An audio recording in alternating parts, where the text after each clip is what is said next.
Hello, my name is Gerard Salame. I'm an assistant professor of medicine at St. Joseph Hospital in Denver, Colorado. I am the director of point-of-care ultrasound training and education there for the internal medicine residency program.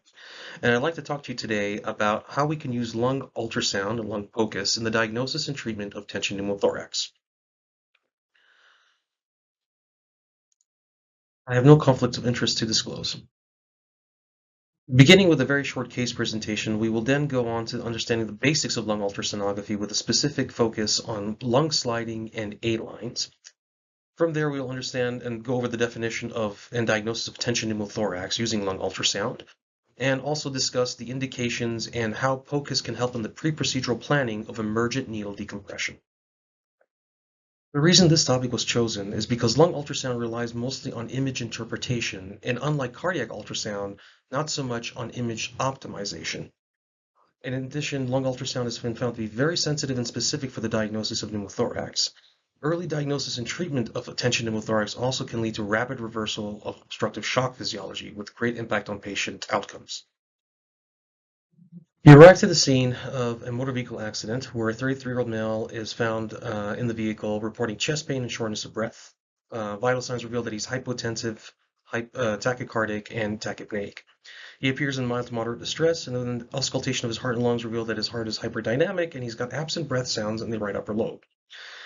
Given the latter findings, you are concerned that this constellation of symptoms can represent a tension pneumothorax.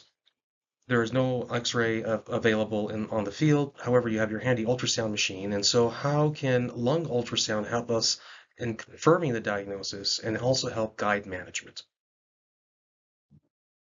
To better understand how we can successfully integrate lung ultrasound in the diagnosis of this clinical pathology, let's go over some basics of lung ultrasonography.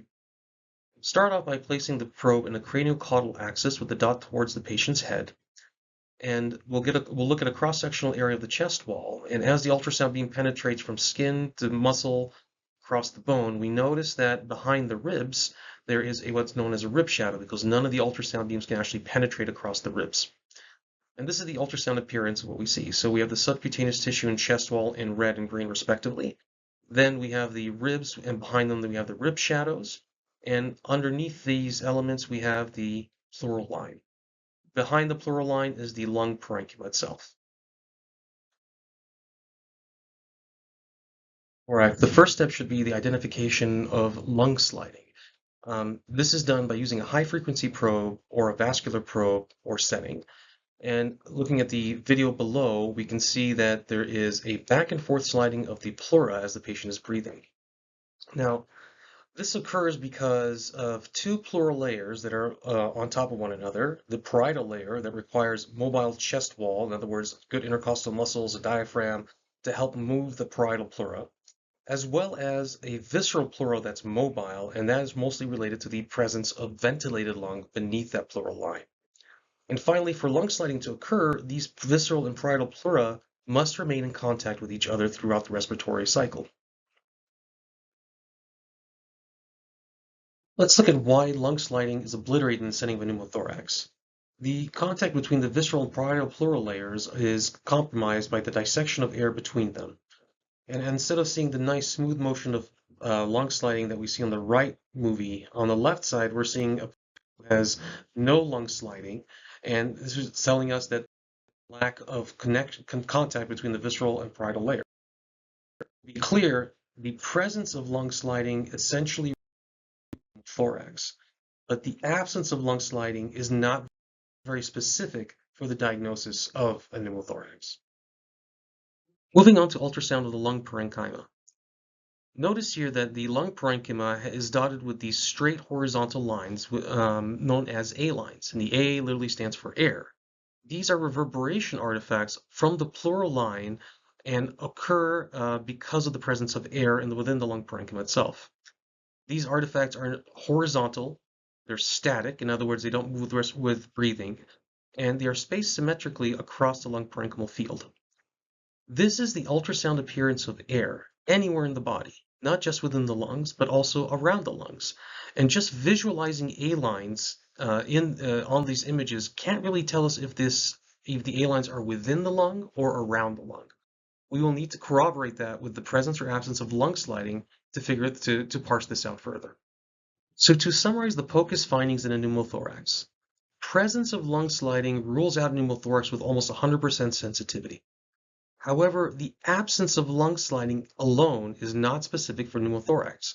As we mentioned previously, any abnormalities in chest wall motion, such as diaphragmatic paresis, or any issues with lung ventilation, so that, for example, if we have a right main stem intubation, we'll have absent lung sliding on the left side, make it so that the absence of lung sliding is not specific for any single pathology. But combining the absence of lung sliding with A-lines increases the specificity for the diagnosis of pneumothorax considerably. In fact, on lung POCUS, the sensitivity with this combination is 85%, and the specificity for the diagnosis of a pneumothorax is 95%. Let's define what a tension pneumothorax is. A tension pneumothorax is pneumothorax associated with hypotension, secondary to a mediastinal shift leading to obstructive shock physiology. And it is one of the few indications for emergent needle decompression, specifically when the patient is really unstable in the field.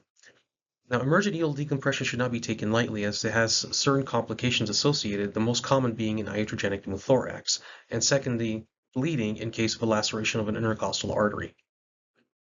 So how is a needle decompression performed? Well, needle decompression is performed when you take a large bore angiocath, usually around 16 to 18 gauge, and you insert it inside the pleural space where the air is being trapped and located. Advance the needle until there is a sound that identifies the exiting of air from the pleural cavity through the angiocath. And some people actually put in some normal saline in the angiocath or in the syringe, and to better visualize the bubbling of air exiting the pleural space. Locating the proper intercostal space for needle decompression requires us to better understand how air is distributed in the setting of a pneumothorax. In a patient who's upright, like in this scenario, air is distributed to the apex of the patient's lungs. Laid supine, we notice that the air is actually bubbling to the most anterior part of the chest wall, which normally corresponds to the second or third intercostal space. And so ideally, our ultrasound probe should be placed here initially to assess for the presence or absence of a pneumothorax. Knowing how air is distributed in a supine patient, we can estimate now that the midclavicular line, the second intercostal space, is where we expect to find most of our pneumothoraces. So by taking our needle and inserting within the pleural cavity, we can decompress the pleural cavity and reverse the obstructive shock physiology. For a very long time, the second intercostal space at the level of midclavicular line has been the recommended location, but on 2018, the ATS guidelines changed to include the fourth and fifth intercostal space at the level of the anterior axillary line. So this has led to some confusion because although the ATLS guidelines have shifted in 2018, a lot of the European trauma guidelines still recommend the midclavicular line, the second intercostal space. So what was the reason for this shift by the ATLS guidelines? It was mostly related to chest wall thickness, a very important reason for treatment failure with needle decompression. Chest wall thickness is defined as the distance between the skin and the pleural line. In a recent study among Army recruits, they found that half of them had a chest wall thickness that was greater than 3.5 centimeters. And 3.5 centimeters is an important number because that is the average length of most angiocaths. In addition, another study revealed that a chest wall thickness varied by location and BMI. And specifically, they had compared the two locations we mentioned earlier, the older location at the second intercostal space of the midclavicular line, and the newer ATLS guideline location, which is at the fourth and fifth intercostal space of the anterior axillary line. And so they noted among thin patients, there was no real difference between those two locations. But as the BMI increased, the mean difference between those two spots was significantly increased as well, favoring the second intercostal space as the thickness remained less than that of the new ATLS guideline location. And so they projected failure rates based on location using variable catheters, and they noted that the failure rates were much higher among the among the new ATLS guidelines versus the midclavicular line. And so this is rather confusing, especially when the European guidelines are still recommending the old location versus the ATLS guidelines recommending a newer location. And so to avoid this confounding element, we can actually use point-of-care ultrasound to find out what the chest wall thickness is in various locations on the chest and insert the catheter based on chest wall location. So using point-of-care ultrasound, we can very easily measure the chest wall thickness. Going over the images we saw previously, we can see that the subcutaneous tissue and the pleural line are very visible on ultrasound. We can measure the chest wall thickness to help us find the location where it is at its minimal, but also knowing the chest wall thickness can help us plan accordingly and select the right angiocath with the correct length, making sure that the length of the catheter allows us to extend beyond the pleural line, increasing the success rate of needle decompression. To continue to highlight the importance of pre-procedural planning using point-of-care ultrasound, in a recent study, they found that in the field, 27% of the time, the needle decompression occurred at the wrong site, and that led to the most common complication associated with this procedure, which is an iatrogenic pneumothorax. 19% of the time also they found that the procedure itself was not medically indicated because there was no pneumothorax. And so using point-of-care ultrasound can be very helpful in avoiding these mistakes. So in summary, lung ultrasound in the setting of attention pneumothorax can help us correctly diagnose a pneumothorax and localize it using the combination of A-lines and also loss of lung sliding. As a reminder, loss of lung sliding in and of itself is non-specific, but the combination of A-lines and loss of lung sliding make it extremely specific.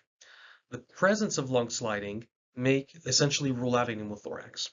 On top of that, lung POCUS can also help us measure chest wall thickness, and this can help us to choose the appropriate location, but also help with pre-procedural planning so that we can choose the right angiocath length needed for successful needle decompression. In conclusion, lung ultrasound can help us diagnose and localize pneumothorax.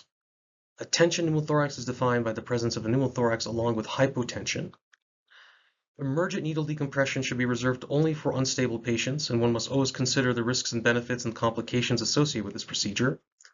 And that lung POCUS can actually help guide the management by helping identify the proper insertion site as well as the angiocath length.